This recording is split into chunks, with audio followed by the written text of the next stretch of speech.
নমস্কার বন্ধুরা, আমি সুচরিতা। সবাইকে স্বাগত জানাচ্ছি কিপ গ্রুমিং চ্যানেলে। বন্ধুরা, আশা করছি সবাই ভালো আছেন এবং সুস্থও আছেন। ভারতবর্ষের বহুবিধ রীতিনীতি, আচার সংস্কার এবং পূজার্চনার মধ্যে প্রতি বছর আনন্দের মুহূর্ত সঞ্চার করে রাধাকৃষ্ণের ঝুলন উৎসব বা ঝুলন যাত্রা। বৃন্দাবনের কুঞ্জবনে সখীদের মাঝে সেই কোন প্রাচীন সময়ে রাধা আর কৃষ্ণ এই দুই ঐশী নর নারী পরস্পরের প্রেমাস্পদ হয়ে এই ঝুলনে মেতেছিলেন। আজও সেই রীতি সমানে বয়ে চলেছে প্রতিটি হিন্দু এবং বৈষ্ণবের মননে। আমার প্রচুর বন্ধুরা অনুরোধ করেছিলেন যে ঝুলন পূর্ণিমা বা সৌভাগ্য পূর্ণিমায় বাড়িতে কিভাবে রাধাকৃষ্ণের পুজো তারা করবেন তার উপর একটি ভিডিও বানাতে। আজকের ভিডিওটি বন্ধুদের অনুরোধে বানানো হয়েছে। তো চলুন বন্ধুরা, ভিডিওটি শুরু করা যাক। মূল পর্বে যাওয়ার আগে আমার সকল বন্ধুদের কাছে একটাই অনুরোধ করব যে ভিডিওটি সম্পূর্ণরূপে দেখুন। ভালো লাগলে অবশ্যই লাইক, কমেন্টস এবং শেয়ার করবেন। চ্যানেলে যদি নতুন থাকেন তাহলে অবশ্যই চ্যানেলটিকে সাবস্ক্রাইব করে আমার সাথে থাকবেন।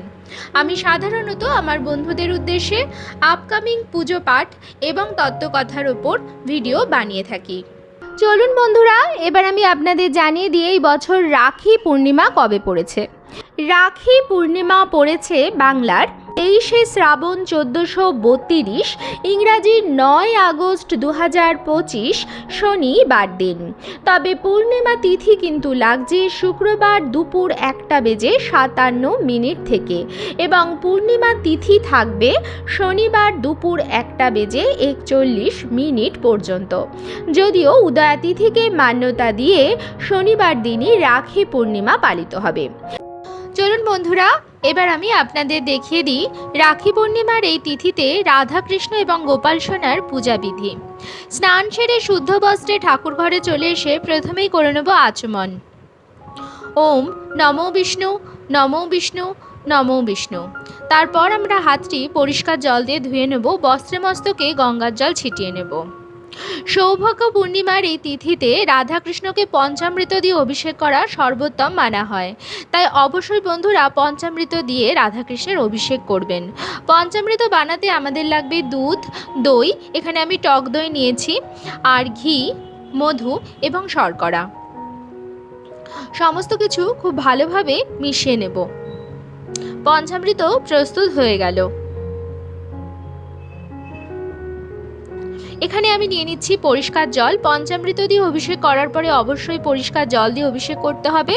জলটির মধ্যে সামান্য অগরু দিয়ে দিলাম, আর দিয়ে দিচ্ছি ফুলের পাপড়ি এবং একটি তুলসী পাতা।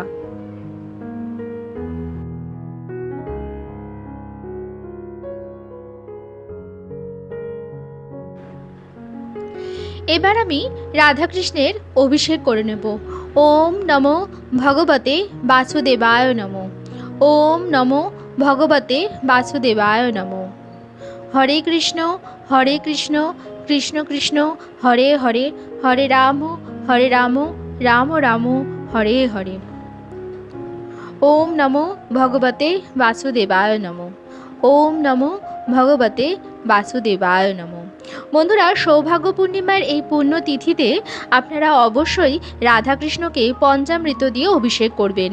আর যদি আপনাদের ঘরে দক্ষিণাবর্ত শঙ্খ থাকে তাহলে সেই দক্ষিণাবর্ত শঙ্খ দিয়ে যদি জলাভিষেক করা যায় তাহলে খুবই ভালো ফল লাভ করা যায় এই সৌভাগ্য পূর্ণিমায়।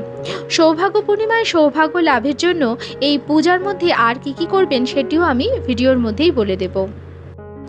এই পূর্ণিমা তিথিতে রাধাকৃষ্ণের স্নান অভিষেকের পরে অবশ্যই চেষ্টা করবেন নতুন বস্ত্রে সাজাতে। এখানে আমি নতুন বস্ত্র এবং অলংকার নিয়ে নিয়েছি। সমস্ত কিছুর মধ্যে আমি একটু করে অগরু নিয়ে নিয়েছি, আর গোপাল সোনার জন্য আমি হলুদ রঙের বস্ত্র নিয়ে এসেছি। ঠাকুরের সিংহাসনের ওপর আমি এখানে নতুন আসন বিছিয়ে দিয়েছি। প্রথমে আসনটিকে শুদ্ধ করে নেব, তাই ছড়িয়ে দিচ্ছি একটু গঙ্গার জল।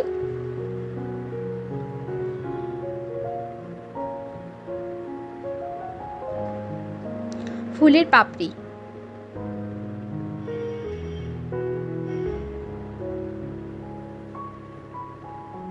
দেখুন বন্ধুরা রাধাকৃষ্ণকে আমি আসনের ওপর বসিয়ে দিয়েছি এবং কত সুন্দর দেখতে লাগছে।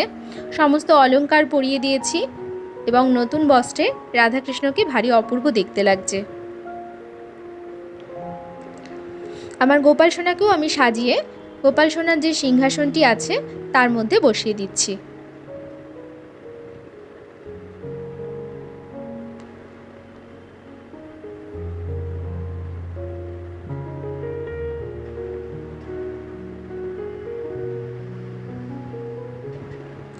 আজকে আমি রজনীগন্ধা ফুলের মালা নিয়ে এসেছি। রজনীগন্ধা ফুলের মালা দিয়ে খুব সুন্দর লাগে দেখতে সাজালে।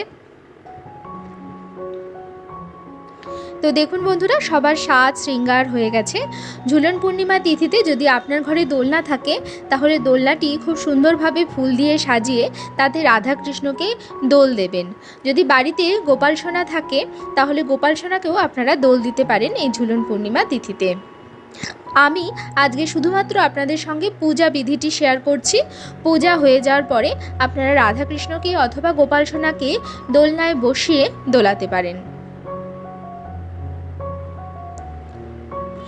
এবার আমি প্রদীপ এবং ধূপকাঠি ধরিয়ে নিয়েছি। প্রদীপ এবং ধূপকাঠি দিয়ে আরতি করে নিচ্ছি। রাধাকৃষ্ণকে আসন দেওয়ার পর অবশ্যই একটু আরতি করে নিতে হয়। এরপর আমি চন্দন বেটে নেব। আজকের পুজোতে আমাদের লাগবে সাদা চন্দন। আমি এখানে সাদা চন্দন বেটে নিচ্ছি। সাদা চন্দনের তিলক করে দিচ্ছি। ওম নমো ভগবতে বাসুদেবায় নমঃ। জয় শ্রীকৃষ্ণ। ওম নমো ভগবতে বাসুদেবায় নমঃ। তুলসী দল নিবেদন করলাম। সাদা চন্দন সহযোগে হলুদ রঙের ফুল নিবেদন করছি। জয় শ্রীকৃষ্ণ। হে কৃষ্ণ করুণা সিন্ধু দীনবন্ধু জগৎপতে গোপেশ গোপিকাকান্ত রাধাকান্ত নমস্তুতে। শ্রীকৃষ্ণের চরণে সাদা চন্দন সহযোগে দুটি তুলসী পাতা নিবেদন করলাম। হলুদ রঙের ফুল অবশ্যই শ্রীকৃষ্ণকে নিবেদন করা উচিত। যে কোনো পূর্ণিমা তিথিতে হলুদ রঙের ফুল এবং সাদা রঙের ফুল শ্রীকৃষ্ণের চরণে নিবেদন করা অত্যন্ত ভালো। জয় শ্রী রাধারানী, জয় শ্রী রাধারানী, জয় রাধা কৃষ্ণ।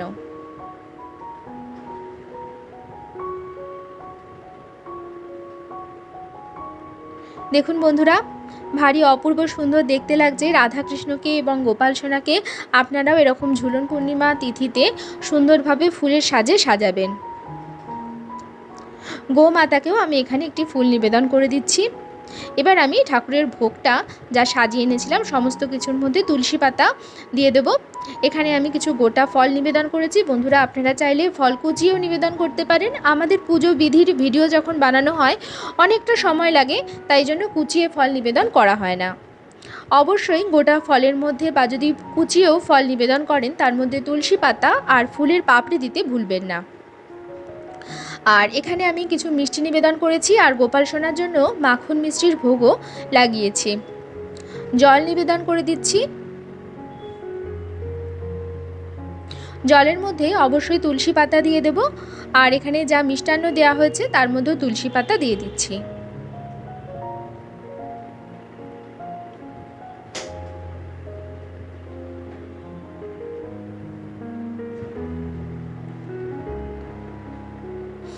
এই ভাদ্র মাসে ভগবান শ্রীকৃষ্ণের ভোগে মাখন মিছরি অবশ্যই দেওয়া উচিত। মাখন মিছরির ভোগ দেওয়া অত্যন্ত ভালো। ভাদ্র মাসে মাখন মিছরি সেবন করাও অত্যন্ত ভালো। আর সেটা যদি শ্রীকৃষ্ণের প্রসাদী মাখন মিছরি হয় তাহলে তো কথাই নেই। তাই বন্ধুরা, অবশ্যই শ্রীকৃষ্ণকে ভাদ্র মাসে মাখন মিছরির ভোগ দেবেন, ভোগ দিতে ভুলবেন না। আর ঝুলন পূর্ণিমা তিথিতে যদি নিজে হাতে কিছু বানিয়ে দেওয়া যায় খুবই ভালো। আমি এখানে লুচি সুজির ভোগ নিবেদন করছি। লুচি এবং সুজির মধ্যে অবশ্যই তুলসী পাতা দিয়ে দেব। যদি আপনাদের আলাদা গ্যাস না থাকে তাহলে বন্ধুরা আপনারা ফল এবং মিষ্টি দিয়েও রাধাকৃষ্ণের পুজো দিতে পারেন। আর যদি আলাদা গ্যাসের ব্যবস্থা থাকে তাহলে নিজের হাতে কিছু বানিয়েও দিতে পারেন। এই পূর্ণিমা তিথিতে রাধাকৃষ্ণের সামনে অবশ্যই একটি ঘিয়ের প্রদীপ জ্বালাবেন এবং অবশ্যই কর্পূর। পূর্ণিমা তিথিতে রাধাকৃষ্ণের সামনে ঘি এবং কর্পূর দিয়ে আরতি করলে সমস্ত মনস্কামনা পূর্ণ হয়। আপনার জীবনে যদি কোনো বাধা থাকে তাহলে সেটিও কেটে যাবে। রাধাকৃষ্ণের আশীর্বাদ সারা বছরব্যাপী আপনার এবং আপনার পরিবারের ওপর থাকবে।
বন্ধুরা, আশা করছি আজকের ভিডিওটি আপনাদের ভালো লাগলো এবং একটু হলেও উপকারে লাগলো। ভিডিওটি ভালো লাগলে অবশ্যই লাইক, কমেন্টস এবং শেয়ার করবেন বন্ধুরা। এবং যদি চ্যানেলে নতুন হন তাহলে অবশ্যই চ্যানেলটিকে সাবস্ক্রাইব করে আমার সাথে থাকবেন। দেখা হবে কিপ গ্রুমিংয়ের নতুন আরও একটি পর্ব নিয়ে। সবাই খুব ভালো থাকবেন, সুস্থ থাকবেন।